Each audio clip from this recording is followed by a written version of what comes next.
Indonesia is an archipelago nation with a population of 260 million people. The inhabitants are made up of people from over 300 different ethnic groups. It is best known by international travelers as a holiday destination for its tropical tourist hotspot, the island of Bali. Another thing Indonesia is known for is that it is the most populous Muslim country in the world, with over 200 million followers, most of which are moderates. Hi everyone, CJ here. Welcome to another episode of Open the World Map, a series where I spotlight Dungeons & Dragons and other tabletop communities from all over the world. To learn about the D&D scene in Indonesia, I spoke to Kai, a dungeon master and one of the organizers of the largest Indonesian D&D group on Facebook. And this is what I have learned from our conversation. Indonesia's population is spread out over many islands, large and small, so organizing a game can be difficult. Many play online, but when I asked Kai how Indonesian players prefer to play their game, this is what he said.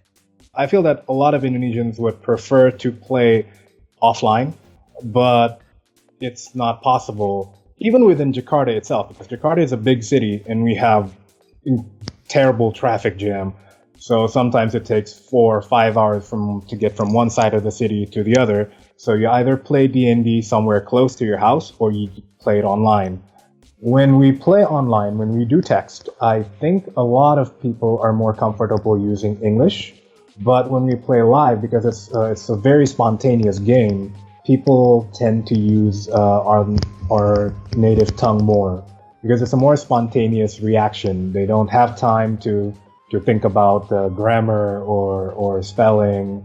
So it just comes out and they just use their native language. But we do have a lot of players who speak English fluently. So I think if there's people from abroad coming over and they're looking for games, it's very easy to find English language games here. English is not an official language of Indonesia, but it is taught in grade school upwards, and a number of Indonesians are educated overseas. So I asked him if translating Dungeons & Dragons to Bahasa Indonesia is going to get more people interested in the game. I think so, yes. I think there would be a lot more players who are willing to read the book and learn how to DM if the book was in Indonesian. However, there are challenges Indonesian tabletop RPG players face that stifle the spread of the game. Cost is the main issue. And this is why, for the longest of time, tabletop hobby is an upper middle class hobby in Indonesia. And I think as long as the free content is there, not a lot of people would spend money if they can get away with it for free. It depends on how much money the translation would cost. And I still think D&D is a very complex game that requires a lot of effort to learn. It probably will never be as popular as, say, video gaming or mobile gaming here. Then I asked Kai what sort of media inspires Indonesians to roleplay and whether Critical Role has any cultural influence in Indonesia. They've read the Greyhawk novel, they've read the Drizzt novel, and they seem to be inspired by the traditional fantasy. But like I said, we also have a lot of younger people and a lot of girls who play D&D, and they're often inspired by other things. For example, one of my group, you see a lot of the people are very influenced by anime. And so their character designs would be very anime instead of the traditional Western fantasy that you see in traditional D&D. They'd have characters with Japanese names, with weird hair colors. They would bring giant swords. Critical Role is very visible. And also because of Stranger Things. So these are, I think, the two biggest factors in the rise of popularity of D&D here. Do Indonesian players prefer homebrew games or organized play like Adventurers League? I think most people play homebrew games. But for newbies, we do have Adventure Leagues program because that's really easy to set up. So, what do you think is the best way to spread the D&D fandom? I think that if we can get more tables in more conventions, because there's a lot of Indonesian conventions. We have Indonesian Comic-Con, Asia, AFA, or we have a lot of these conventions, and we can just secure more tables. I think the game will grow exponentially. Kai told me that Dungeons & Dragons is the most popular tabletop RPG in Indonesia, so I asked him what other tabletop RPGs they play. Before 5th Ed came out, Pathfinder was probably the one that we encounter the most. But Call of Cthulhu and Vampire the Masquerade, they also have a following of sorts for the longest of time.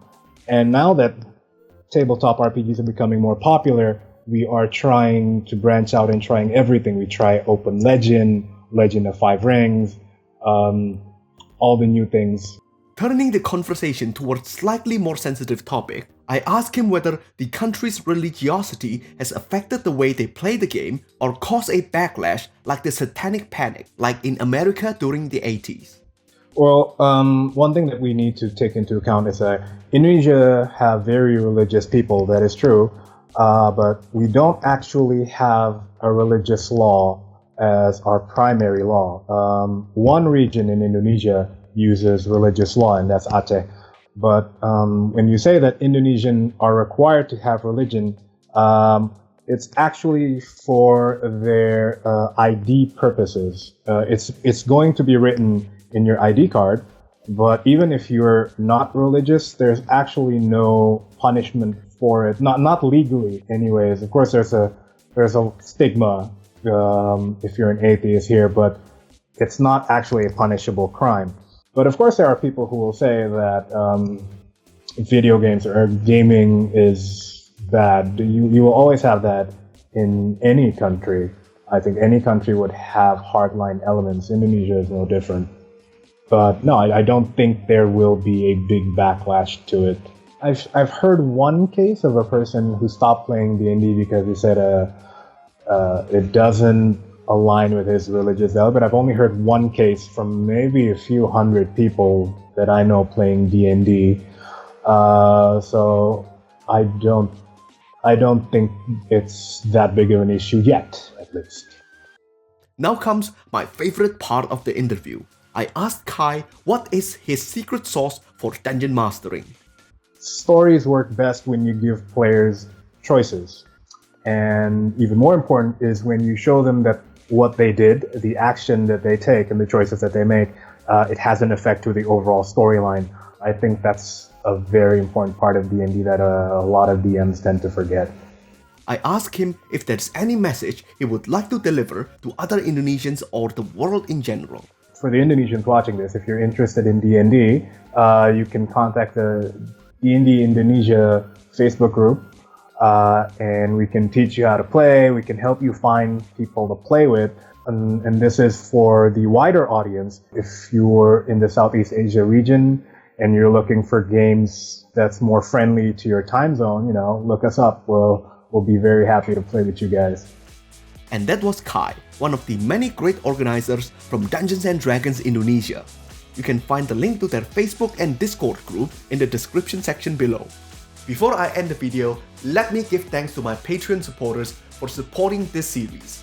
If you like what I'm doing, consider joining Patreon so that you can also ask questions to our future interviewees. Subscribe to the channel and remember to click on future videos so that you can open the world map as we explore tabletop RPG cultures from all around the world. CJ, over and out.